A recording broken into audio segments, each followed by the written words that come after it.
Hujan, karya autor Neneng Susanti, episode ke-168. Selamat mendengarkan. Bayi? Air mengernyitkan dahinya. Ia meyakinkan Hujan dengan apa yang gadis itu tunjuk. Kamu mau bayi? Tanya Air lagi masih ragu. Aku mau bayi. Kita punya bayi, ucapnya sambil menatap ke arah sang suami. Sayang, itu gak bisa dibeli, melainkan harus bikin sendiri. Balas Air sembari menangkup wajah istrinya. Emang udah gak takut, Tanya Air yang lalu menciumi kedua pipi Hujan. Gadis itu terdiam sejenak, lalu ia menutup kedua matanya. Air membiarkan Hujan yang mungkin saja sedang meyakinkan dirinya sendiri, walau sebenarnya Air pun tak tega saat buliran keringat memulai membasahi keningnya. Kita makan kuenya di rumah aja ya, ajaknya lalu dijawab anggukan oleh Hujan. Air meminta Mbak dan Daniel untuk membereskan barang miliknya. Ia memutuskan untuk pulang untuk menenangkan sang istri. Sampai di rumah, Hujan kembali dibersihkan oleh Air. Kini keduanya mandi bersama dalam satu bathtub. Kakak mau tanya boleh?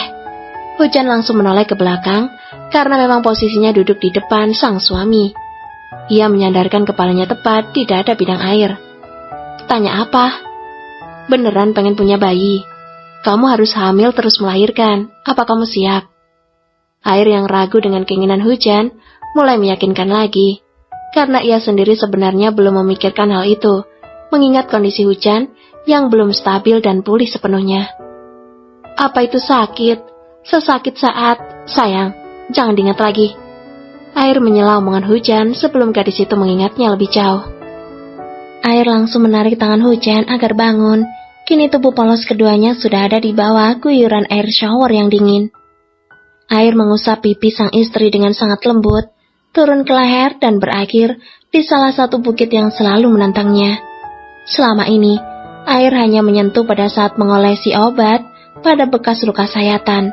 Tapi karena luka itu kini telah sembuh, ia tak lagi menyentuhnya jika bukan sedang memandikan Hujan. Sakit, lirih Hujan saat ia melepas ciumannya. Maaf, udahan yuk, nanti kamu demam. Air mengambil bedrobe, lalu memakaikannya di tubuh sang istri yang polos tanpa selai benang pun. Kamu tunggu di sini ya, ditemenin sama Mbak. Kakak ambil buah dulu sebentar, pesan Air setelah mereka sudah merapikan diri. Jangan lama-lama. Iya sayang, kekek Air sambil mencium kening Hujan. Ada apa sih?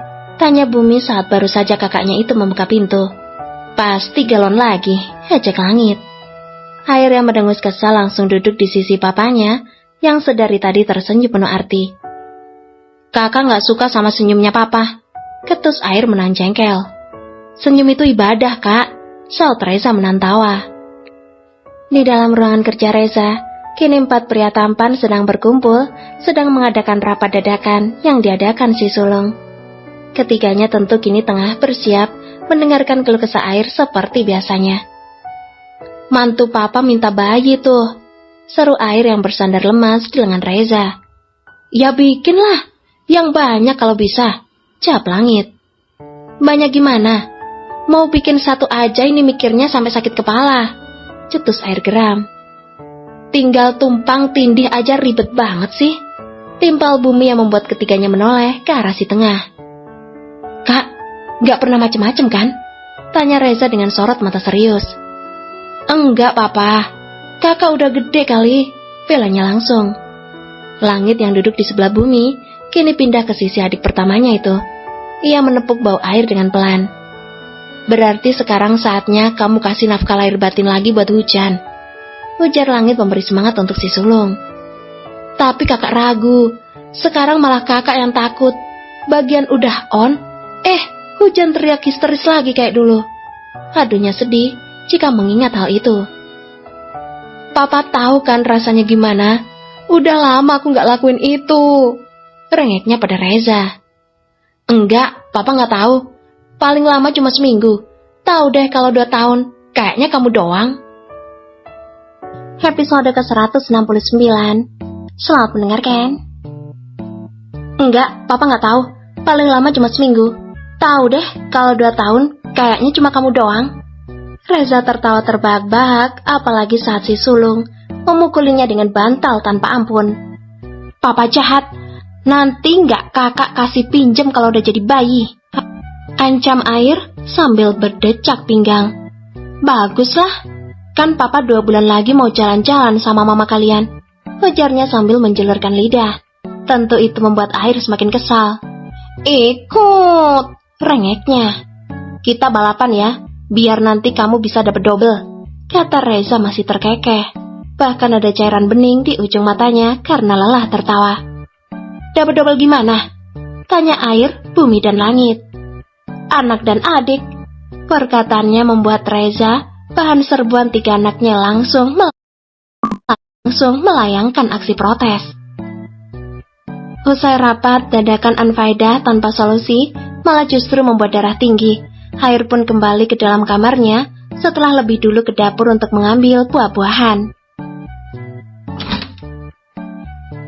Hujan menoleh tanpa senyum, wajahnya ditekuk untuk menunjukkan rasa kekesalannya karena menunggu. Kok lama? Tadi bilangnya kan cuma ke dapur, tanyanya langsung. Iya, tadi jalan mau ke dapurnya macet. Ini aja cari jalan tikus biar cepet nyampe. Terus taunya tadi malah ketemu komplotan para cebong. Jelasnya sambil menahan tawa karena melihat ekspresi Hujan yang kebingungan. Apa sih? Aku gak ngerti, kata Hujan semakin kebingungan. Apalagi saat Air malah menciuminya tanpa ampun. Hanya orang-orang pilihan yang ngerti aja sayang. Air menyuapkan satu persatu macam-macam buah potong ke dalam mulut istrinya, sampai Hujan mengeluh kenyang. Selama 2 tahun ini, tak semua makanan bisa masuk ke dalam perutnya. Hanya dengan kue dan buah, Air bisa mengakalinya sebagai pengganti nasi. Hujan yang sudah bersembunyi di balik selimut, memperhatikan suaminya sedang meletakkan piring bekas buah ke atas nakas dekat TV. Kakak kunci pintu dulu ya, ucapnya sadar sedang diperhatikan. Air melempar kaosnya secara asal setelah membukanya lebih dulu saat sudah naik ke atas tempat tidur. Ia menarik tubuh berisi Hujan agar masuk ke dalam pelukannya. Air yang awalnya hanya menciumi kening dan pipi, kini mulai menyentuh bibir Hujan. Ia baru melakukan hal itu lagi selama 7 bulan terakhir ini, saat Hujan sudah mau banyak bicara dan merespon sentuhannya. Rileks ya, fokus sama rasanya, oke? Bisik Air saat melepas ciuman singkat mereka. Hujan mengangguk, meski ia begitu takut. Kalau nggak bisa, nggak apa-apa, jangan dipaksa ya. Aku mau kita lakuinnya bukan karena terpaksa. Pinta Air lagi yang justru membuat kedua mata Hujan berkaca-kaca. Nggak sakit kan? Tanyanya ketakutan, karena bayangan rasa perih di area sensitifnya mulai berputar lagi di otaknya. Enggak, mudah-mudahan enggak ya. Aku pelan-pelan kok nanti. Lagian, aku mau garap dulu terus ditanam baru deh disiram. Kekehnya sambil menghapus cairan bening di ujung mata Hujan. Air menghela napasnya lebih dulu, lalu membaca doa dan kemudian berniat melayangkan aksinya sudah 2 tahun tak ia lakukan sama sekali. Kalau sakit bilang ya, nggak jadi juga nggak apa-apa, nggak usah dipaksain. Pesan Air yang tak ingin kejadian berbulan-bulan lalu saat ia terpaksa melakukannya secara diam-diam karena tak tahan. Namun berakhir dengan histerisnya Hujan karena gadis itu tersentak kaget, Hagda yang hampir mendesak ke dalam miliknya. Iya, aku bisa. Aku janji bisa, ucapnya meyakinkan dirinya sendiri. Air membuka luaran baju tidur Hujan, hingga kini hanya tersisa kain tipis berwarna biru yang menempel di tubuh moleknya. Ia yang memang sudah jarang sekali memakai bra, tentu itu bisa membuat Air mempersingkat waktunya.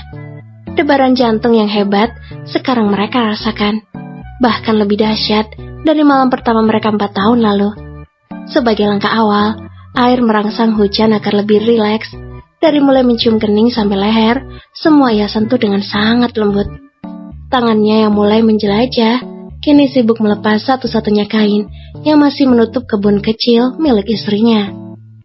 Gak apa-apa kan? Hujan mengangguk dengan kedua tangan mengepal untuk menahan rasa takutnya. Air sudah sangat tak sabar ingin segera melakukan permainan inti. Ia lebarkan gerbang masuk kebun kecil sang istri agar bisa dengan mudahnya ia masuk untuk menanamkan miliknya yang sudah meronta butuh kebasahan. Kak, ponsel kamu ketinggalan nih,